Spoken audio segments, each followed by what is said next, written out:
నమస్కారం. ది స్వధర్మ పాడ్కాస్ట్కి స్వాగతం. నేను మీ host doctor M V Sai Kumar. మిత్రులారా, కృష్ణుడు 12వ అధ్యాయంలో భక్తి యోగం యొక్క శక్తిని, దానివల్ల కలిగే తక్షణ విముక్తిని గురించి చెప్తున్నాడు. గత ఎపిసోడ్లో సాకార భక్తులకు త్వరగానే రక్షిస్తాను అని గొప్ప వాగ్దానం చేశాడు. అయితే మనందరి మనసులు ఒకేలా ఉండవు. కొంతమందికి భగవంతుడిపై ఏకాగ్రత పెట్టడం కష్టం. ఆ విషయం తెలిసిన కృష్ణుడు ఇప్పుడు సాధనలో వివిధ స్థాయిల్లో ఉన్న ప్రతి ఒక్కరికి ఉపయోగపడేలా ఒకదాని తర్వాత ఒకటిగా సులభమైన పద్ధతులను చూపిస్తున్నాడు. ఈరోజు మనం ఆ 3 ముఖ్యమైన పద్ధతులు గురించి వివరంగా తెలుసుకుందాం. మనం మొదటగా అన్నిటికంటే ఉత్తమమైన పద్ధతిని తెలిపేటువంటి 8వ శ్లోకాన్ని చూద్దాం. మయ్యేవ మనాధత్స్వ మయి బుద్ధిం నివేశయ నివసిష్యసి మయ్యేవ అత ఊర్ధ్వన్న సంశయః. మయ్యేవ మన ఆధత్స్వ మయి బుద్ధిం నివేశయ నివసిష్యసి మయ్యేవ అత ఊర్ధ్వన్న సంశయః. మిత్రులారా, కృష్ణుడు ఇక్కడ 2 శక్తివంతమైన సాధనాలని తనపై పెట్టమంటున్నాడు. అవి మనసు మరియు బుద్ధి. మనసు, ఇది మీ కోరికలు, భావోద్వేగాలు, అంటే మీ ఫీలింగ్స్ అన్నీ భగవంతుడి వైపు మళ్లించండి.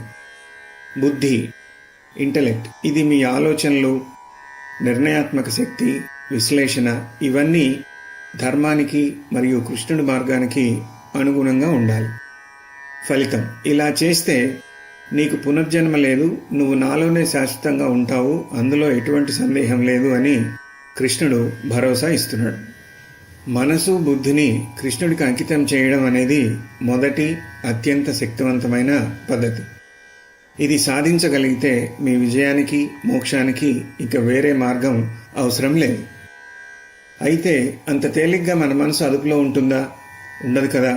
అందుకే కృష్ణుడు మన మానవ బలహీనతను అర్థం చేసుకొని 2వ పద్ధతిని చూపిస్తున్నాడు. అది 9వ శ్లోకం ద్వారా.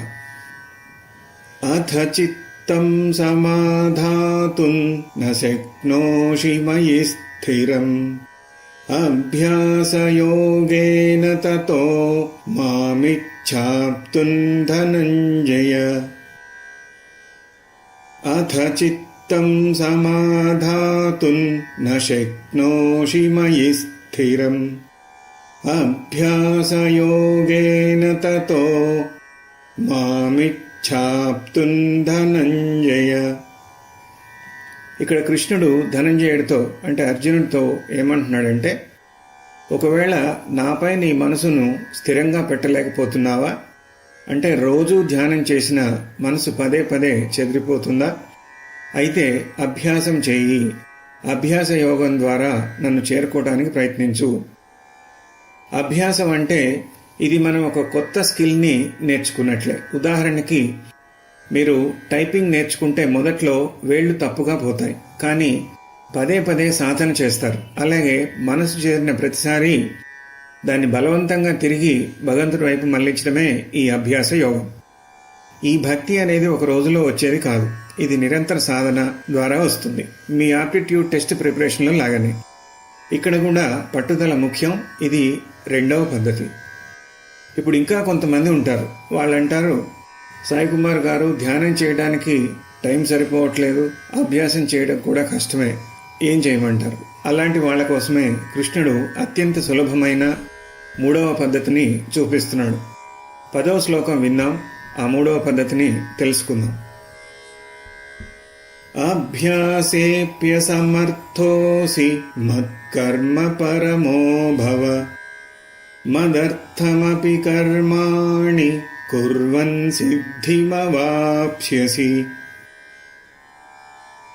అభ్యాసేప్యసమర్థోసి మత్కర్మ పరమో భవ మదర్థమపి కర్మాణి కుర్వన్ సిద్ధిమవాప్స్యసి. ఇది మనందరికీ నిజంగా ఒక వరం. ఒకవేళ అభ్యాసం చేయడానికి కూడా నీకు కుదరకపోతే, చాలా బిజీగా ఉంటే, సమయం లేకపోతే, మత్కర్మ పరమో భవ, నా కోసమే కర్మలు చేయడాన్ని ముఖ్యంగా పెట్టుకో. దానర్థం, మీరు ఉద్యోగం చేస్తున్నారు, ఇల్లు చూసుకుంటున్నారు, ఇవన్నీ నా సేవ చేస్తున్నానని భావించి చేయండి. నేను నా పనిని భగవంతుడికి అంకితం చేస్తున్నాను, ఫలితం నాకు అక్కర్లేదు అనే భావంతో చేయండి. ఫలితం ఇలా నా కోసం పనులు చేస్తూ పోతే నువ్వు సిద్ధిని అంటే మోక్షాన్ని పొందగలవు. కృష్ణుడు ఇక్కడ శ్రమను మార్చమని అడగటం లేదు, కేవలం మీరు చేసే పని యొక్క ఉద్దేశాన్ని మార్చమంటున్నాడు. ఇది అత్యంత ఆచరణ సాధ్యమైన మరియు సులభమైన మార్గం. మిత్రులారా, కృష్ణుడు భక్తి యోగంలో 3 పద్ధతులు చూపించాడు. మొదటిది మనస్సుని అంకితం చేయటం, ఇది ఉత్తమమైన మార్గం. రెండవది అభ్యాస యోగం, ఇది మధ్యస్థమైన మార్గం. మూడవది కర్మలని అంకితం చేయటం, ఇది సులభమైన మార్గం. మీరు ఏ స్థాయిలో ఉన్నా ఈ మూడింట్లో ఏదో ఒక మార్గాన్ని ఎంచుకొని ముందుకు సాగండి. వినండి, హృదయంలో ప్రతిష్ఠించుకోండి, ఆ జ్ఞానాన్ని మీ జీవితంలో అనుభవించండి. అప్పుడే మీ స్వధర్మాన్ని చేరుకునే మార్గంలో భగవాన్ కృష్ణుని జ్ఞానరశ్మి మీ హృదయాన్ని, మార్గాన్ని వెలిగిస్తుంది. ఓం శాంతి శాంతి శాంతి.